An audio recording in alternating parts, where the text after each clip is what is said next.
So you know my parents' friends from high school that are very, very close to me, Ralph and Ray? The gays. Yeah. So Ray used to do card tricks. He still does them. And so when I was little, I was like so mystified by them. And I would always ask, Ray, how did you do that? And his response would always be very well. And I learned in this documentary, he stole that, or he took it. He's paying homage to the Amazing Randi, who said that on like the Carson show or something. I love Ray and Ralph. Hey, girls.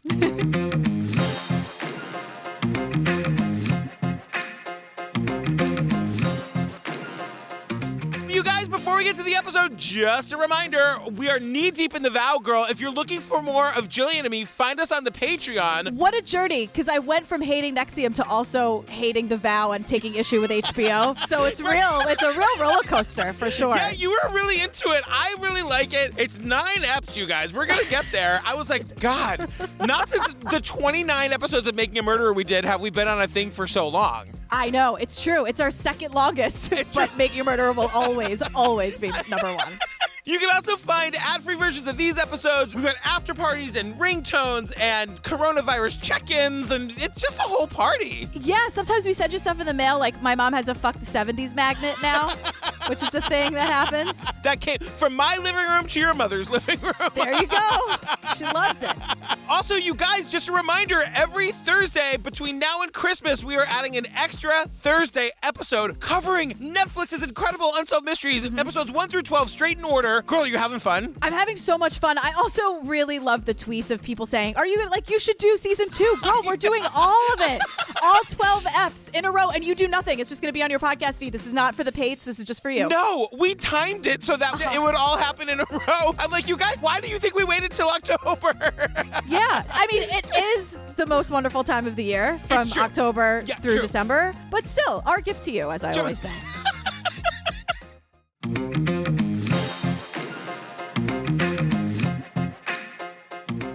All right, girl, what are we talking about today? We are talking about an honest liar. I had never heard of this movie at all. This was a GP pick, you guys. I was telling Jillian that, like, I watched, my normal process is to watch the whole thing and then go back and take notes on it, so I watch it twice. Yes. This morning, I got 2/3 of the way through, and I was like, I'll just start it at the beginning, because I was running a little bit late on time. I'm like, I'll just start at the beginning, like, later in the afternoon when I do my notes before we record. I was raving about this documentary all day, like, one of the, maybe my favorite we've ever covered. Like, really? I mean, I was so into it until I watched it the second time today and got to the last, like, third, and it goes off a goddamn cliff, you guys. Yeah, so I had never seen this before, but in terms of a GP pick, I was like, can we throw a quirky in there? Can we get like an art heist kind of thing going? I Googled and we came here. But it has like a 98 on Rotten Tomatoes or something. Like, people love this movie. Yeah, they haven't seen the last 15 minutes, I'm assuming. No, their battery died before they got to the end of it.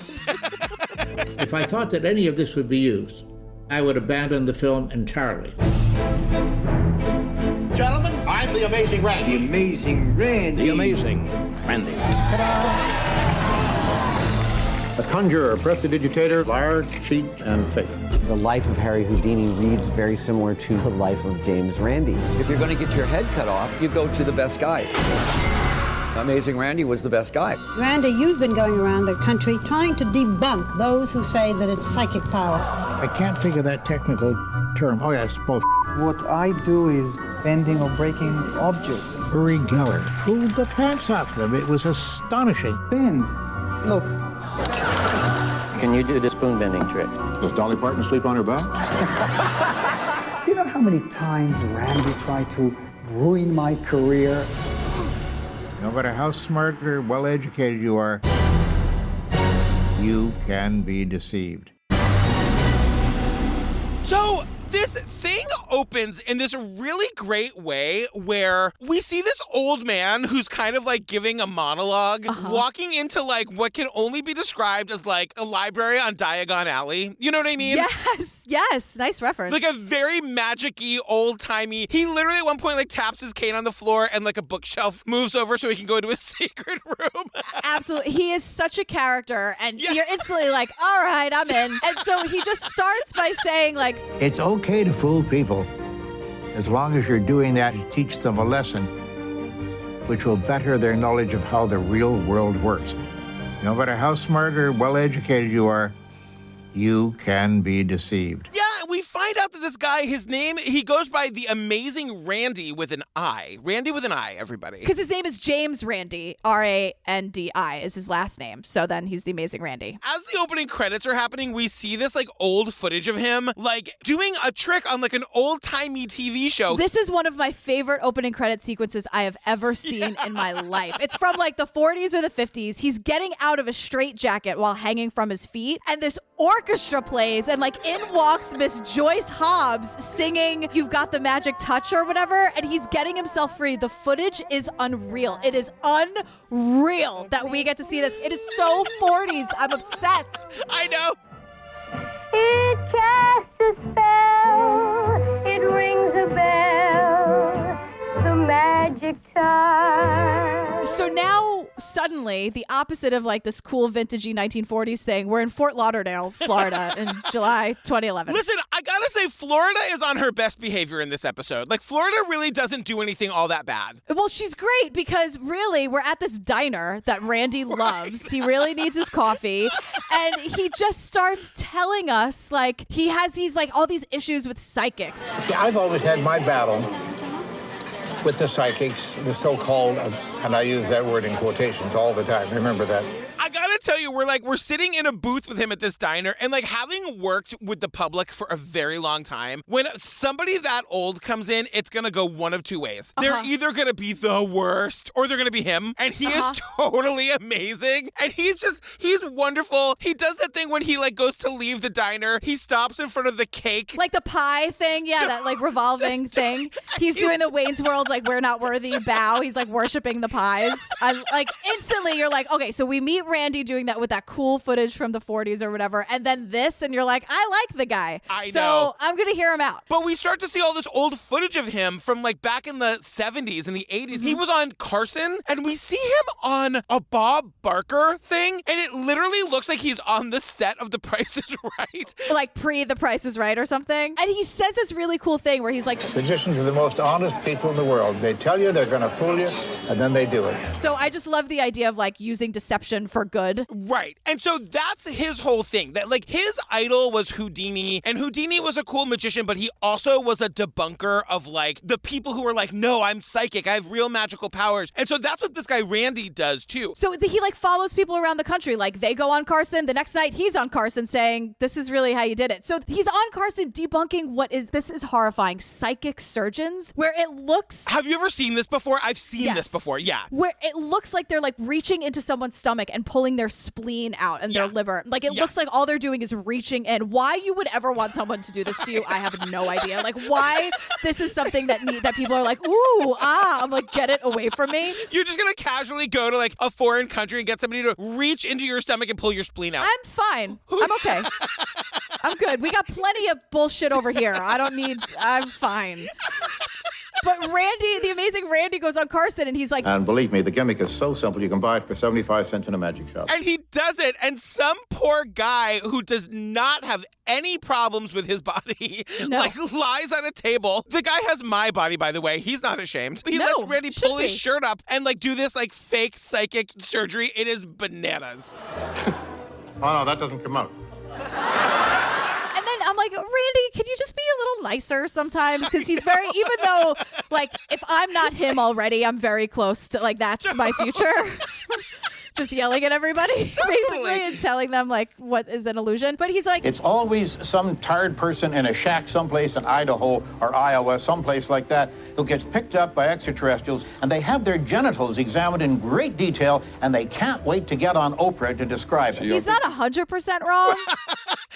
So now we're on the set of a game show called To Tell the Truth, which I guess I've heard of. Yes, it's how Catch Me If You Can starts. Frank Abagnale went on To Tell the Truth. It's a very, very popular game show. No way. Yeah. So we see this thing where it's like... One of these three men pretended to be possessed by an ancient spirit. Number one, what is your name, please? My name is Jose Alvarez. Number two. My name is Jose Alvarez. Number three.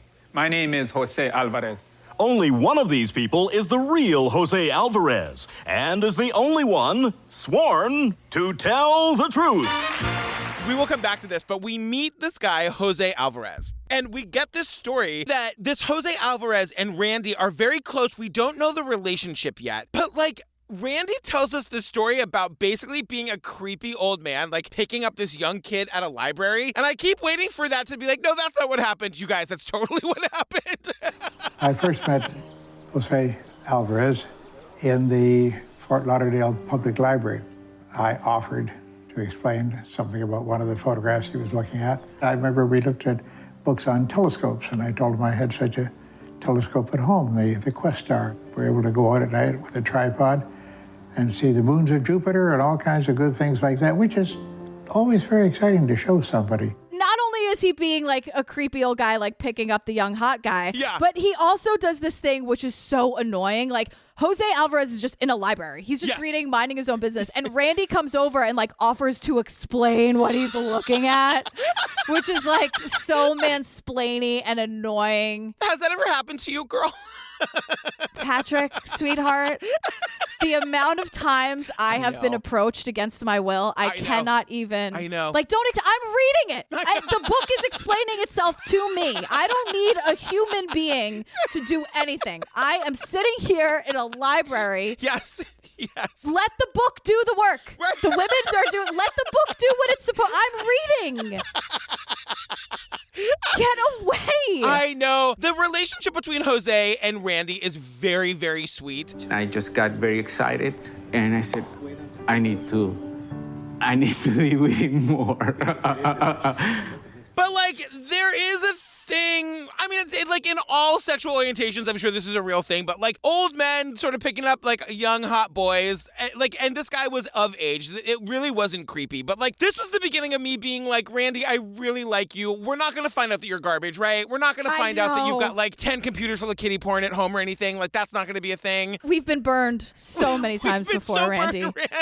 Spoiler, he doesn't, you guys. He doesn't, so let's not get mad at him when we don't have to. And this guy, Jose, like loves him, and he says that like, When I first met Randy, I wasn't aware of who he was. And I was there when he won the MacArthur Award. Gentlemen announced we're calling from the MacArthur Committee, and he told me that I'd won the prize, and I answered in my most intelligible way, Then I got a real feel of the kind of impact that he was having culturally. The MacArthur Genius Grant is a big fucking deal, you guys. It's like basically like the MacArthur Foundation saying, like, you're really great at what you do. You're the best in the world at it. Here's $500,000 for you to just go do that more. Just do the thing. And so Jose says, all right, well, that's when I knew the cultural impact that Randy had. And then we get this title card, and it's the Carlos hoax. And underneath it says, but that doesn't even scratch the surface. And I'm like, I like a cheeky title card. I'm in. Totally. So immediately we're watching like an old clip of 2020 with Hugh Downs, you guys. Hugh Downs. Hugh Downs. And he is telling us about this woman. This woman is J.Z. Knight.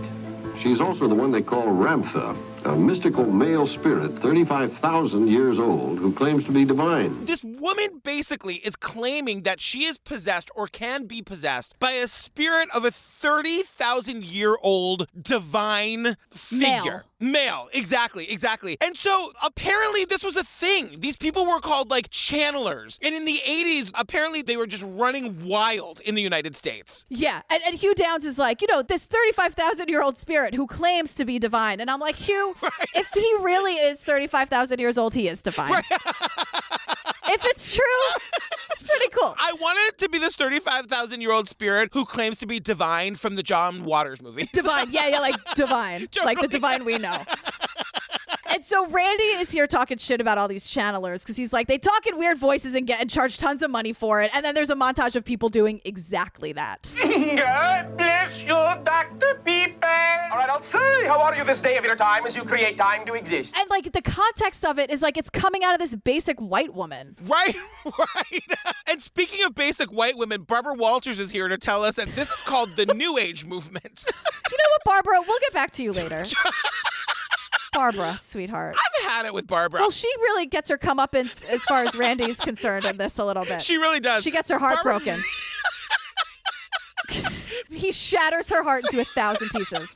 And he's thrilled to do it. Stay tuned. I know. It's so true. But the thing is, and Randy, I love him so much because he's like, oh, they would do this thing, these channelers. Oh, what's the technical term? I can't think of that technical term. Oh, yes, bullshit. Oh, bullshit. Right. And I'm like, Randy, girl, I am so in. Like, everyone should be like this in a documentary. If when you're debunking something, be like Randy. So Randy's whole point is that, like, again, these people were total con artists. They're taking everybody's money. They're making like $200,000 a night. And he's like, the media never looked into it. And so 60 Minutes Australia calls Randy and they're like, girl, this is batshit. Like, how can we prove that these people are lying? And Randy's like, well, you can't. The only thing that we can actually do is like create a fake one of these that we know is fake, who will eventually expose themselves and show everybody how stupid they are. And 60 Minutes Australia is like, girl, we are in. What do you need from us?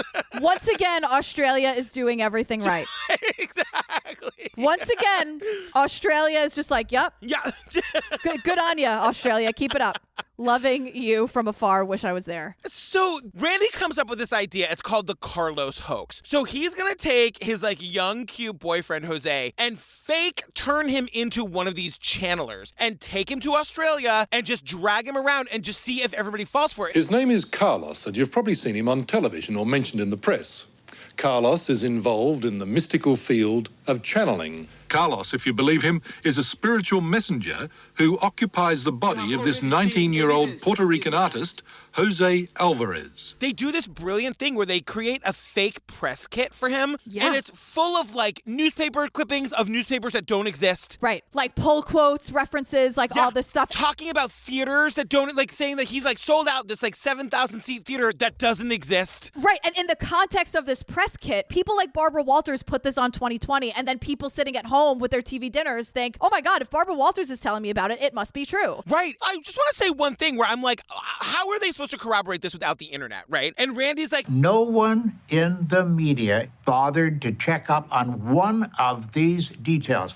They could have picked up the phone and just checked, and they would have found out that they were being deceived. No, girl, they could have just picked up the phone and called this theater. They would have found out that this theater doesn't exist. Right. Randy's whole point is to say that, like, everyone is letting this happen. Everyone is complicit in the scheme if you're not going to do your fucking job. And we see old footage of Randy typing up the press release, and he's like, what trash this is, as he's typing, like, making up theaters and doing all this shit. And we see all this, like, video of Carlos pretending to be a real person really possessed by a 35,000-year-old spirit, and he is really into it. Right, so, like, Jose is acting like this Carlos person. Crystals are fossils of long ago.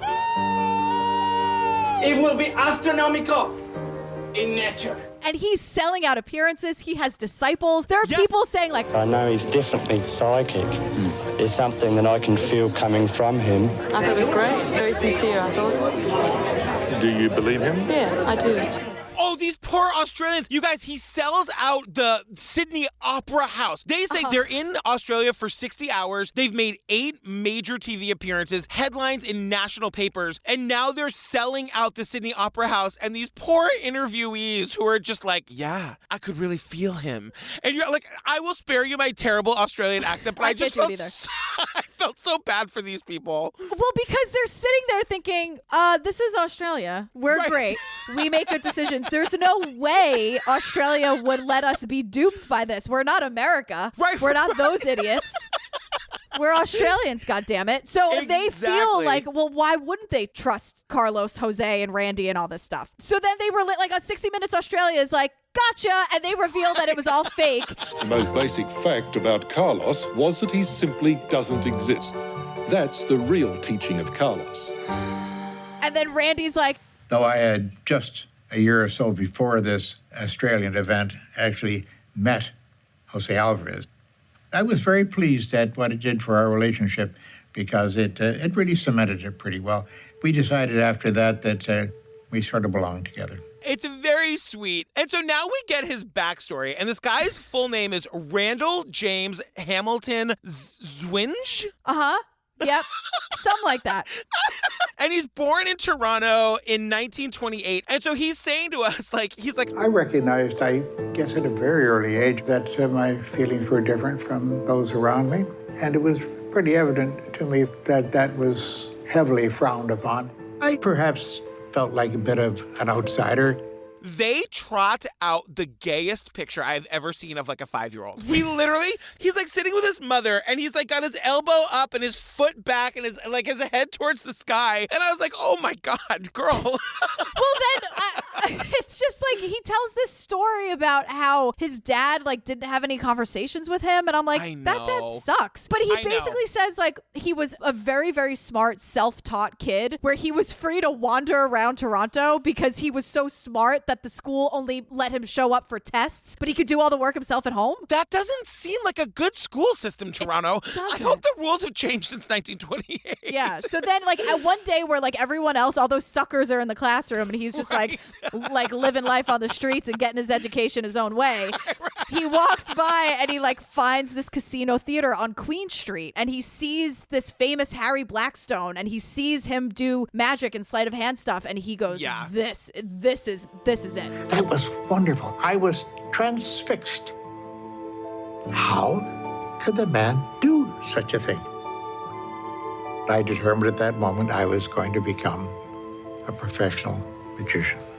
And I loved this so much because it is a story of this kid sort of like not having any direction, feeling like an outsider, and theater saved him. Like that's a true story that so many, you don't have to be gay to identify with that story, but if you are gay, you probably identify with that story. You know what I mean? Yeah. That like theater has become such a home for so many people, and it was such a beautifully told story with like great archival images and footage. Like like documentary maker, whoever you are, that part was so fucking well done. I'm not forgiving you for the last 15 minutes of this. No, but we'll get there. We will respond accordingly. I also said, like, you know, good on you, Randy. This turned out great, but that also could have resulted in a life of sex work and drugs. It could have gone the other way. This is a beautiful story about a kid that didn't have any parents, but like, they don't always work out like that. 100%. And he's like, all right, so here's how I would open my act. You guys want to know how I open my act? And I'm like, yes, I'm on the edge of my seat, popcorn, first row. And he's like, here's what I would do. I'd come out there and I'd be like, hey, good evening. My name is the Great Randall. I'm a liar, a cheat, and a charlatan. I will blatantly lie to you, but for purposes of entertainment only, of course. And those lies may not be discernible from the truth. Like, I'm hooked. That's just my kind of thing. I would be like, oh, I love that. It's so amazing. And he says, he has this like big moment in his career at the age of 21 when he predicts the outcome of the World Series that year. And he says that this is like kind of a big moment for him because all of a sudden he knows he doesn't have any like actual psychic abilities, but people think he does. People would stop me in the street, literally, and start to ask personal questions, family questions and such, that they thought I could answer. And even offering me money to predict whether the husband that the girl had chosen was the right one. That was quite a comeuppance for me because I realized, you know, people really do believe this nonsense. Penn of Penn and Teller is here to say to us that, like, I know that surge of power that you feel when you use a cheap trick to manipulate someone else into thinking you have powers that you don't have. And I think it's very much to the good of the world that when Randy felt that power, he backed away from it. That's a real moment when you realize you can dupe these idiots. Mm-hmm. And that's a moment that you have to decide. Are you going to be the guy who's going to like do this for a living and cheat and actually really lie to people for money? Right. Or are you going to like pull back from that and say like, no, it's all entertainment. And doing that, the all entertainment bit gives you way less power, but like a lot more like legitimacy. Yeah. And they say like with that knowledge of that power and that feeling, with it came a rage. And I'm like, is this about me? What's happening here? Because he realized like that there are people out there not making the choice he made to not dupe people. And that is the moment where he was like, oh, fuck this. Like that. Then his whole thing was like, yeah, being a magician was my passion. Now it's also tearing these people down. And I'm so here for it. It's ridiculous. And the first one of these dirtbags that we meet is this guy, Uri Geller. Yeah, this guy's famous. Like, yeah, I guess so. He was also super hot. Whatever. He sucked. But he's the guy who would bend the spoons on TV. Like, we know him. I just know him through pop culture, but I don't care about him. He's like Carrie. Remember Stephen King, Carrie? Like the telekinesis? Like she can move shit with her mind. Uri Geller is saying that he can do that and he can bend silver spoons on the Carson show. What I do is telepathy. And that is, as everybody knows, is receiving thoughts and passing thoughts. And then I have the other power, which I read that they call psychokinesis, and that is moving or bending or breaking objects. So in the 70s, he's like duped scientists into kind of giving him credibility and saying, oh, no, this is real. Like, yeah, and it's really annoying because we're not talking about like Dr. Fauci, like not those kinds of scientists. No. We're talking about parapsychologists. These are scientists who study like the paranormal. Like the Ghostbusters, like Venkman and the Ghostbusters. Totally. But like we are going to learn down the road that like they want the paranormal to be real. Right. And so they're looking the other way. They're not trying to disprove him. They're only trying to prove that it's right. Exactly. But it legitimizes this guy, and it's super annoying to me, and it's super annoying to Randy. Right, because he's doing all these tests and like undergoing all this observation, and Randy, like, it just like cuts to Randy, and he's like, if I may? Yeah, so these bozos running the joint were really quite a pair. First of all, one of the observers is legally blind. First of all, Targ is legally blind. And he was one of the observers. He fooled the pants off them. It was astonishing. They saw Nobel Prizes on the horizon, because if you discovered there really were psychic powers, that would certainly bring you a Nobel Prize or two. Just for the record, because this comes up again in a minute, one of the tests that these parapsychologists gave him was like, they put him in another room. They have these like 10 little canisters, and they put like a ball in one of the canisters, and he has to psychically know which canister the ball is in. And so like in with the scientists, he does it. But like, it's not real, and we'll get to that in a second. Right. So now he's on Carson, and Uri Geller is doing the same thing that the scientists had him do with the canisters. He's doing it on Carson. But the Carson show calls Randy, and they're like, Randy, so we have Uri Geller on, and we all know he's full of shit. So can you come on and just like gotcha him in front of everyone on like the most watched show in history right now? And Randy's like, they asked if I could come into California to appear on the show that night. And I said, boy, this is rather short notice, but I will talk to your prop man, and I'll tell the prop man how he can prepare the props in such and such a way that if it's real, Geller can do it. But if it's a fake, Geller won't be able to do it. Can we just take a break and be like, why doesn't Randy, I'd just be on the next plane. What do you mean you can't make it? Just get on a plane. I know, but and also Carson, like, give him a little advance notice. I know. Like, I don't know why he can't make it either. Yeah. Like, just get on the 405, right? That's a place, that's a highway in Los Angeles that you guys are always on, the 405. Exactly. Can't make it to the Tonight Show? Are you kidding me? But I love how Randy's like, he'll have me on next week. It's fine. He's been on 100 times. So he gets on the phone with the prop guy, and he's like, here's the thing. So put like rubber cement on the little canisters, but don't like glue them. Just like make it so that the canisters can't slide on the table. So the props are set up in a way where if this is real, if like Geller is like Carrie White and has telekinesis, he can do it. But if it's all bullshit, like we know it is, it won't be able to work because they won't be able to slide on the table. But this is my question. How is it that he's allowed to see the canisters sliding or not sliding before he has to pick which one has the ball in it? Like he should be blindfolded. Right, you know what I mean? And then like the tray should be put down in front of him, and then he has to pick. Well, he's allowed to carry the tray over to the table? No. But we see it. We see it all. So we see this thing, and there are all these little aluminum cans and whatever. And so we see that Uri can't do the trick. He blames Johnny Carson for it. And Carson is being so patient. He's like, I don't mean to press you. Okay, let me see. We'll start eliminating the ones that do not have the water. Without touching them. He is really suspicious, you know. I'm having a hard time with you. I don't mean to be, right? I really don't. Just keep looking. They're like making chit chat, and he's like, so girl, you ready now? Can you imagine if this was like fucking Kimmel? I know. Because what Uri's sitting there and he's like, ooh, and he's like touching his forehead and he's really trying to like get the whole thing is like, I have to feel it. I have to feel the energy. And Carson's like leaning over his desk like, is it now? Is this it? Is this it? And he's like, you know, Johnny, like I'm really like not really liking your energy here. I'm really struggling with this. Blames it on Carson, please. They have to shut down the show for 20 minutes because the guy's just sitting there. How does that work? Is it like a live show? It was the 70s. Who the hell knows what they were doing? We learned that all bets were off in the 70s. So then they like shut down the show. They go to this like extra long commercial break. So they come back from commercial and Johnny's like, Uri, why don't you tell the people what you just told me, sweetheart? Sarge, we are back. Uri was telling me you don't feel what, strong tonight? I don't feel strong. Don't be disappointed. I will. I'm not. What is it? You're not feeling it tonight? Is that your answer? And he's like, yeah, like I just don't feel strong. And he's totally like, it was a complete bust. And so I'm sitting here, I'm like, and that's the end of Uri Geller, right? No, nobody cared because everyone wants it to be real. That's the thing. That's the thing that makes Randy the angriest, is how dumb the American public is. They're just like, whatever. He wasn't feeling it, Randy. Calm down. Totally gaslighting Randy, like Randy's the problem. Now we're with Alice Cooper. Do you guys remember Alice Cooper?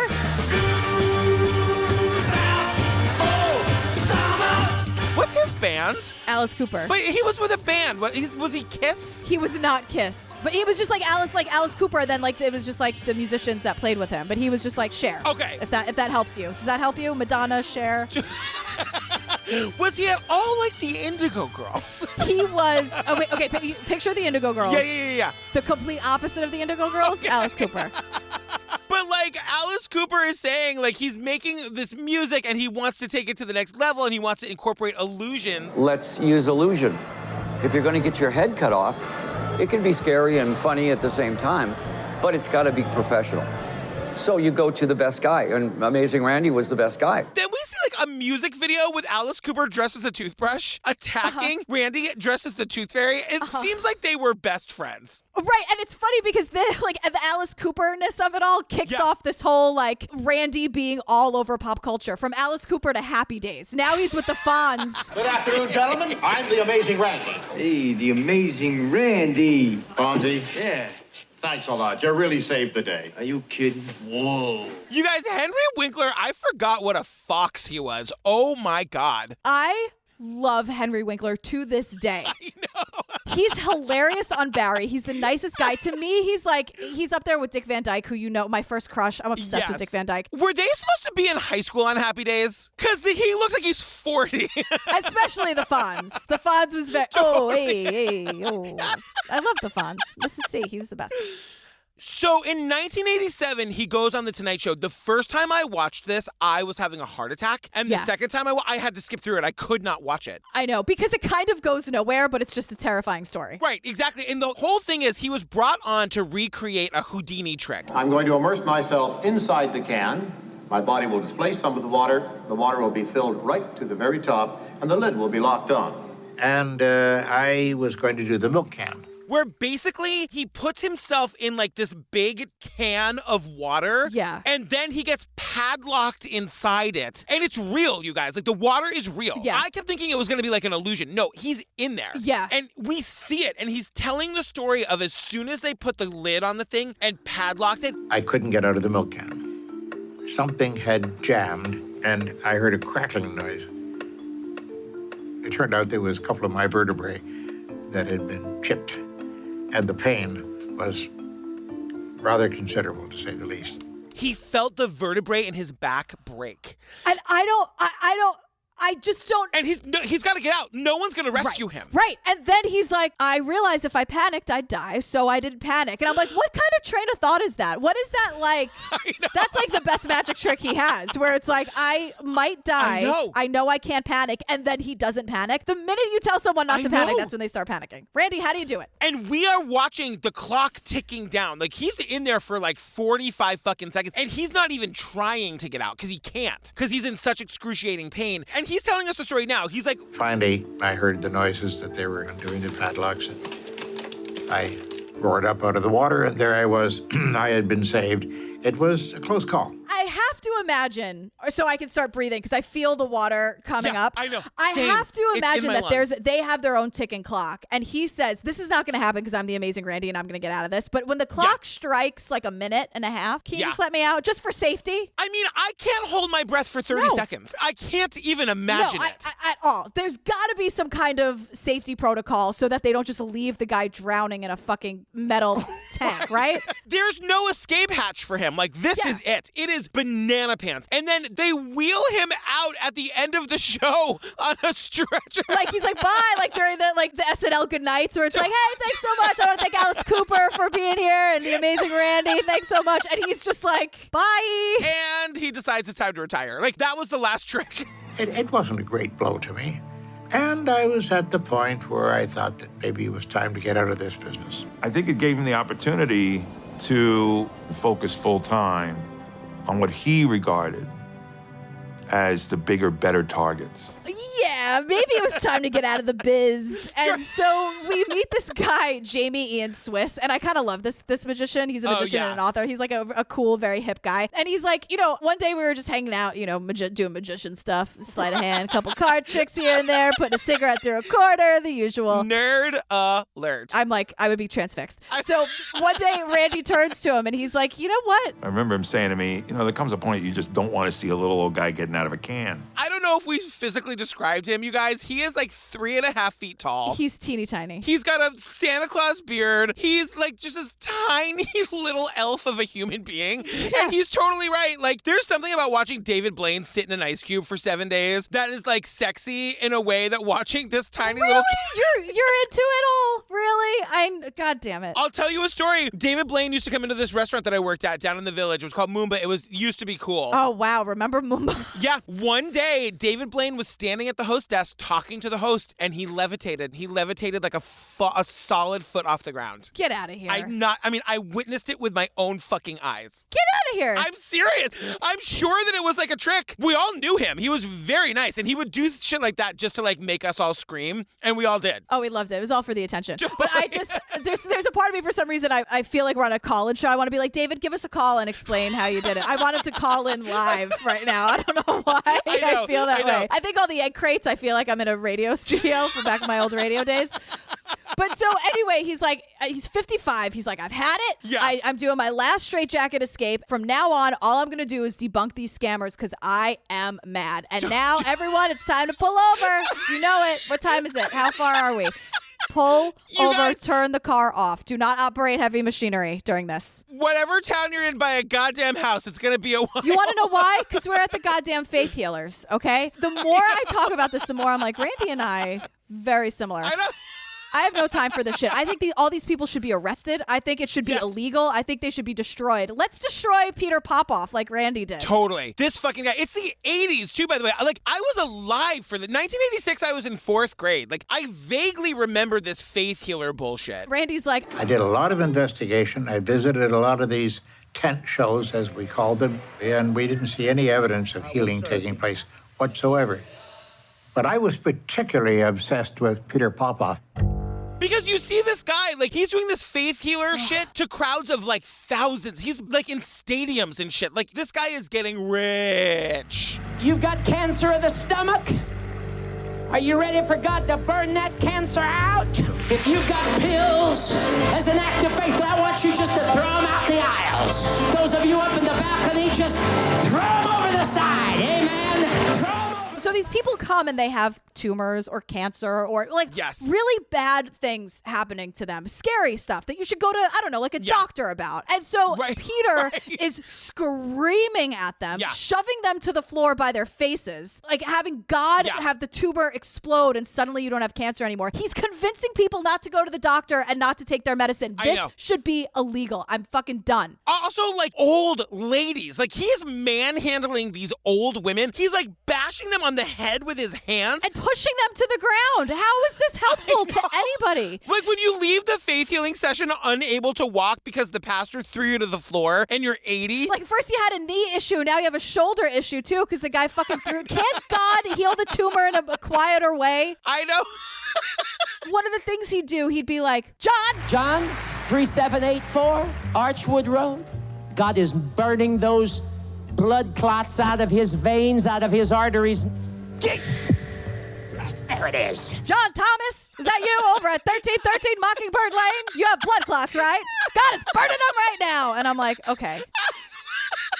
This is a whole thing. So what he would do is he would call people out by name, tell them what their address is, and tell them what their ailment is, and then scream at them and push them to the ground, and poof, they're healed. That's how it all works. Great. We meet this guy. He goes by the name Ben Check. He's a mentalist, and he was a friend of Randy's. And Randy, like, invites him. He's like, look, I'm taking this Popoff guy down. He's doing a show, like, downtown tonight. Do you want to come? And this Ben Check guy is like, girl, I am there. And so he goes, and, you know, he's giving us this whole thing about, like, we all knew it was bullshit. We all knew it was fake. But, like, the emotion was so high, you kind of get swept up in it. And, like, the showmanship of it, because he would, like, again, throw people. I cannot stress it enough. He would put their hand on their face and shove them, and they would fall over. And so if you had, like, an issue walking, he would throw you to the ground and then break your cane over his knee and, like, send you home. He took the cane, this guy's cane. Then he's jogging the guy around in a circle. I was like, this is going to end very badly. But at the end of the night, this guy, Benchik, is saying, like, Popoff said, I need people to come down to collect money for him. And basically he had 15 buckets. And I'm supposed to go around the auditorium and collect cash. And as I get up close, I notice in his ear that there's an earpiece. There's no ear hole. It's a little piece of plastic in there, and I come back to Randy. I says, I think I know what's going on. And Randy goes, oh, so you're telling me a man who heals the deaf needs a hearing aid? Yeah, that checks out. It also seems like, again, people just want to believe this because everybody who got called up would have seen the earpiece too. Yeah, absolutely. People just want to fucking believe it. But this is when this Benchik guy and Randy are like, all right, he is definitely wired up. He's connected to something. Randy gets on the phone with his friend Alec, and he's like, Alec, you're a surveillance expert. This guy's using radio frequencies somehow. Can you help us? And Alec goes, probably not, but I will give it a try. So Alec shows up. Alec isn't good at selling his services. Alec is doing like undersell, overperform. Right, because what happens is they go to the next event that Peter Popoff. Also, have we talked about what a fake ass name that is? Peter Popoff. He sounds like, I don't know what he sounds like, but I don't like the guy. So they all go to his next event. It's Banachek, the Amazing Randi, and Alec. Alec dresses up full security guard costume, the hat, the badge, the whole thing. We have video of it. I would be way too scared to do this. And Alec is kind of scared himself, and he says as much. The day of the event, I dressed as a security guard. Complete uniform. Badge, shirt, radio, keys, everything. I'm not a security guard. I just look like one, part of my cover. And I was nervous. But he walks in like he owns the place. He's dressed up completely. He sets up in a closet somewhere. He like sets up all his equipment. He turns on the scanner and immediately picks up a frequency. And then, so he's like, you know, Peter Popoff is in the whole thing. He's like, oh, I'm just listening. I'm trying to like get the vibe. And all of a sudden, Alec hears, hello, Petey. Can you hear me? If you can't, you're in trouble. And it's not a reenactment recording. This is the real thing that Alec heard. And the person speaking into Peter Popoff's ear is his wife. And she's like, can you hear me? Can you hear me? If you can't hear me, you're going to be in real trouble. And I was like, you guys didn't do a sound check? Yeah, but knowing it's a scam, saying like, you're going to be in trouble because you're not going to be able to scam people out of money and convince them not to go to doctors if they have a tumor. What is wrong with you? So she's feeding him the names and the fucking street addresses. He's calling them out. He's giving all the information. One of the people that stands up is a woman with a child. Rosa?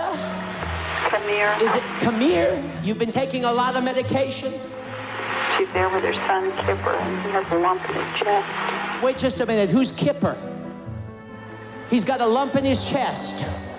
You want God to melt it right now? Kipper, stand up. God's going to burn that thing out. It's all fun and games, and I'm laughing my gay ass off until this little kid stands up with a tumor on his chest, and they think this is it. I want to know what happened to that kid. I want to know. I know. The rage I feel about this whole situation is unbelievable. So Randy's like, all right, I have plenty to take this guy down. He calls his best friend, Johnny Carson, books himself on Carson's show, and just starts playing the audio. Turns out that God's frequency, I didn't know he used radio, is 39.170 megahertz. And God is a woman, obviously, and sounds exactly like Popoff's wife, Elizabeth. Has he seen this tape, though? No, he does not know about this until this very moment. Oh my God, can you imagine? You're fucking Peter Popoff at home watching this with your wife. Can you imagine that moment?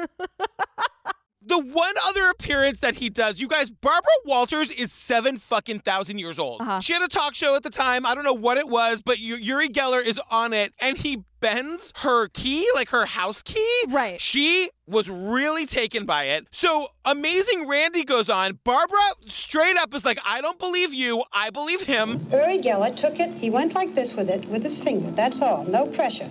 And the key bent. You can see that. And I've carried it around because I found that I'm a believer now. Here is my identical key. Touch it and make it bend. Will you show it to the camera, please? Now, is it bent as much as this key or not? Barbara is fake crying, but she's really, really sad. She leans over, like she almost falls out of her chair, like the disappointment that it's not true. Just like she could. And I'm like, Barbara, you were like an actual, real, respected journalist at this point, right? And you're like believing the bending metal with his mind guy over the scientist. Barbara. Barbara. Like Marsha from OJ. Marsha! Barbara, what are you thinking? But she's devastated. Like, her heart is shattered into 1,000 pieces. She cannot handle the truth. I want to know that Barbara has spent the last 40 years trying to get every copy of this episode burned. Absolutely. Like, she's going to, like, where'd you get that? Like, she's going to sue the filmmakers. Where did you get that? Totally. So now the whole thing, like, now, like, Uri Geller will go on an appearance, and then the next night, the Amazing Randi will go on and totally say, like, here's the scam, here's the illusion, and just out him all the time. Then they're smacking each other in the press. They're going back and forth. They're talking about all this bullshit. Randi writes a book about him. Nothing. He wrote a book about him. Nothing Randi does can take this guy down. So he goes, all right, remember the Carlos hoax where he had to like make a hoax and then like pull the curtain back to prove to all the idiots that it was fake? Yeah. This is what he's doing with Uri Geller. It's called Project Alpha. So he gets these two guys, Steve Shaw and Michael Edwards. Michael and Steve are like teenage kids. They're like teenagers, and they're like reading all of Randi's books and learning how to do what Geller can do. Just for like to make it super clear, Geller is saying, I'm not a magician. I have psychic magical powers. And everyone else is saying like, well, no, you're lying and anybody can do this. Anybody can learn how to do this. The idea is that they're going to get these two kids to be studied by actual parapsychologists to prove that these kids are actually psychic. And then they're going to do like the Carlos scam at the press conference and be like, no, we've been scamming you the whole time. None of this is fucking real. Exactly. And when we say kids, seniors in high school, everybody. Right. But they were just good. They read the books. They read Randi's books. Yeah. Like they just learned how to do it. So Randi sends this guy, the guy in charge of this study, and he's like, I wrote to Professor Phillips in order to advise him on how he should observe the alpha kids. As a matter of fact, I sent him a list of 11 rules in order to keep control of an experiment. Here's my list of rules. Do not fall for their bullshit. Don't accept Geller on Carson saying, I'm just not feeling the energy, the vibrations aren't right. The reason he's sending these rules is because he knows the scientists aren't going to follow them. Right. So the whole point is to say these scientists want this to be real and they're going to do anything they can to confirm it. And the kids say that's true. Like, they're adults now, obviously, but they're like, so there were, all the rules that Randi set out, they violated them, or they just like let all these things slide because they wanted it to be real. They just wanted it to be true. And these 17, 18-year-old kids are like doing the Geller trick, and we see them like, it's all filmed, of course, in this old like grainy footage, and we see them like switch out the spoons. Right. We see them do the stuff. They're focusing on one 17-year-old scammer while the other one like pulls something out of his pocket and does like a quick switch with the spoon, and no one notices it. It's crazy. And this study goes on and off for like 4 years, right? I thought it was a long weekend. I got to tell you, I thought it was Saturday and Sunday afternoon. My first watching of it, I thought the same thing. And then the second time I was like, did they say 4 years? Like, these scientists were all in. And the kids are like, for 4 years of their life, they're scamming these scientists. And everyone at the end of the day believes that these kids have these psychic powers. These scientists believe this. And they go to the press conference and the kids reveal that it was all a hoax. I'm going to ask these two gentlemen a very simple, direct question. Can you tell us, how do you do it? As I walked up to the microphone, I said, it's very simple. I'll do it. Be quite honest, we cheat. You actually see the dropped jaws. Yeah. You hear the audible screaming because America thought we had like confirmed psychic powers. And so like Mike and Steve feel really bad because people were having like mental breakdowns over it, like reporters and stuff. And so like Randi thought that the world would go, oh, okay, like fuck this guy. Right. But it kind of backfired because people were basically like, Randi, why do you have to ruin everybody's good time?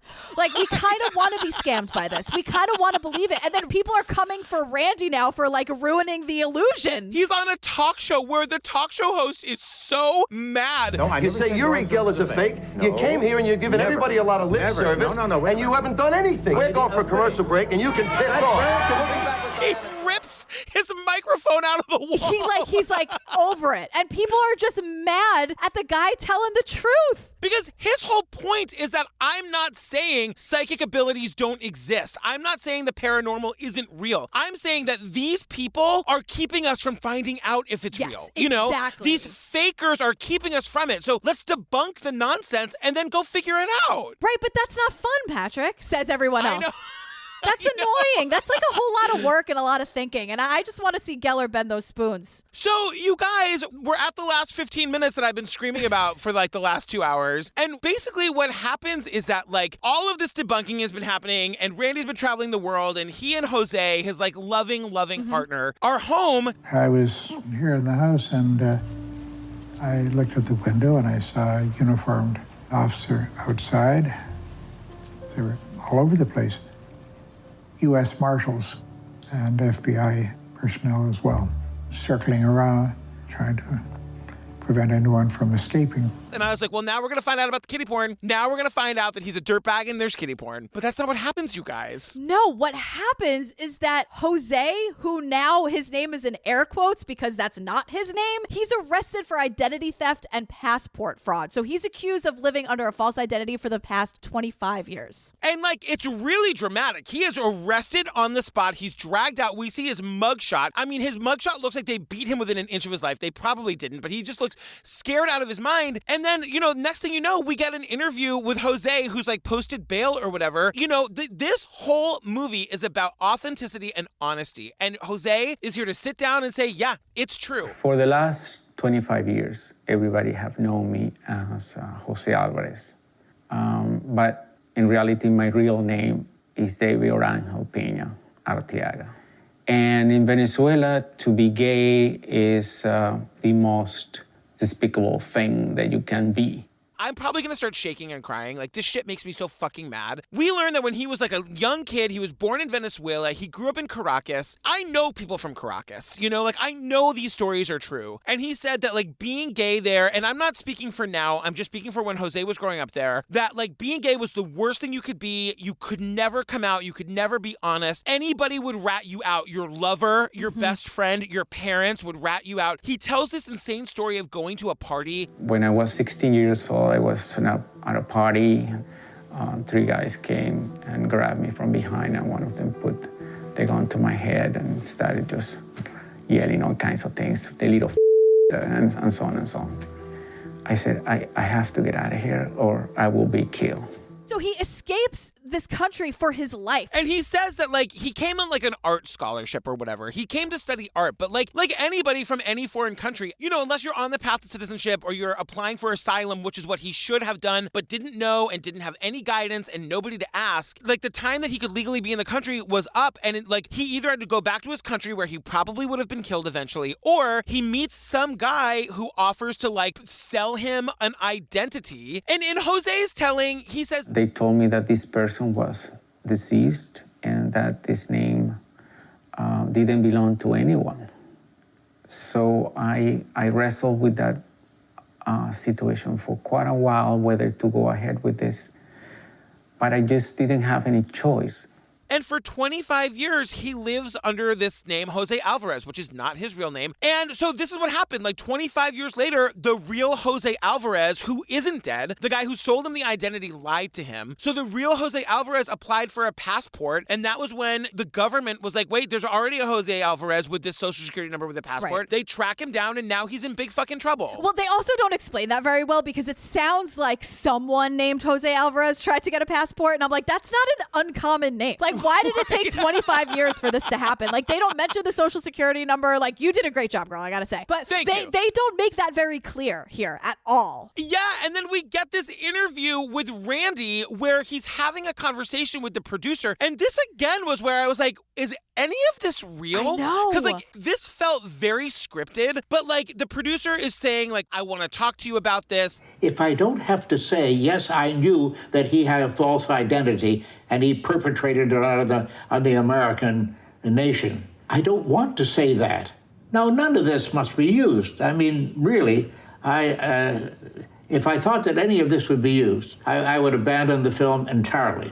I know the camera is rolling, but I don't want you to use any of the things that I'm saying to you, but I'm just going to keep talking and acknowledge that I always knew that he was living under like a false identity. Yeah, because Randy is insisting everything needs to be erased. I trust you. And then the filmmaker assures him it'll be destroyed, yet here we are watching it. So it's 9 months later. They go to the sentencing. It's an immigration judge, and they're very afraid that the immigration judge is just going to like deport him. And the judge doesn't. He gets sentenced to time served and house arrest. And then like luckily marriage equality happens pretty soon thereafter, and they go and get married. But again, it's confusing because we're told that like because of what Jose did, he's actually not eligible to become a U.S. citizen. But then they go and get married anyway. So we don't really know what that means, what sort of like status that gives Jose. So Randy and Jose get married. Randy's 81 years old. God love you. And then it's at the very, very end. I was thinking of you because I know that you never stick through the credits. I watch everything just in case, like for this very reason. We are living it. I know. And it said, oh, and by the way, Randy gave permission to use all the footage that he was screaming about that needed to be destroyed. And now I don't believe anything. I know, because I was like, I usually don't make it that far. They should have told us that much sooner. I was thinking like, if I was directing this, as he's saying don't use this, I would have had like the on-screen text, like a CNN crawl that's like... Yeah, like just blinking. Totally. The old queen eventually gave permission for us to use this footage. Yeah, I'm not garbage. Don't get mad at me. Don't get mad at me. He said it's okay. He said it's okay. Disclaimer.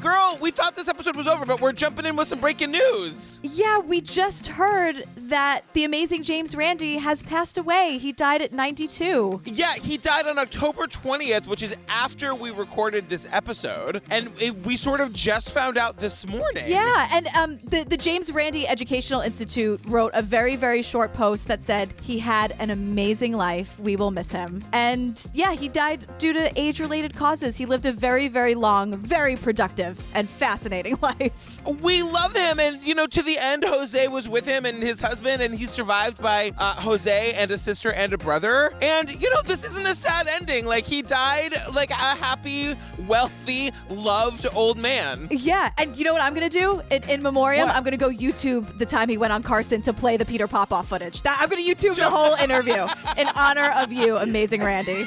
That's the rest of my day. Oh my God, you guys, we did an honest liar. Listen, it's really worth watching this documentary. It is a really, really, really good documentary. I just didn't like the last 10 minutes. I agree with you wholeheartedly. If you want more Jillian and me, some more fun laughs, good times, join us on the Patreon, you guys. Over 150 full bonus episodes to download and binge right this second. Like I've been saying, we're knee deep in the vow. It's controversial, girl. It's controversial.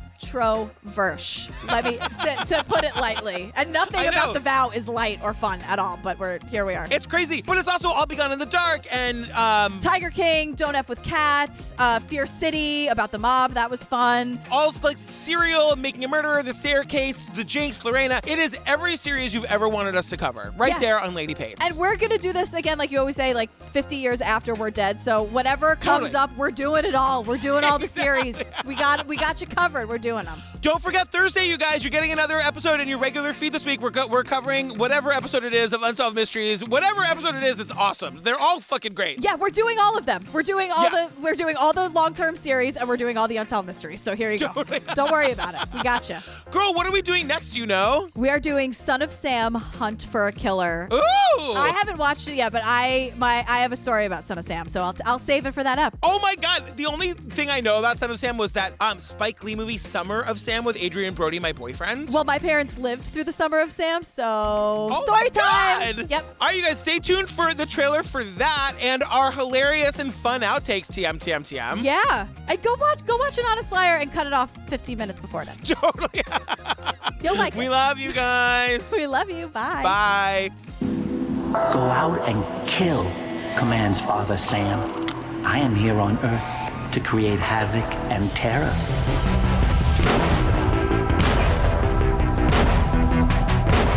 New York, 1977. A gunman is targeting young couples. He pulled something out of his pocket and started firing into the car.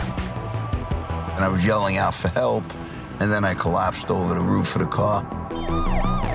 The NYPD believe a serial killer is on the loose. but they have no leads. Then, on May the 30th, famed journalist Jimmy Breslin opens a letter from the killer. Mr. Breslin, sir, I am a monster. I am the son of Sam.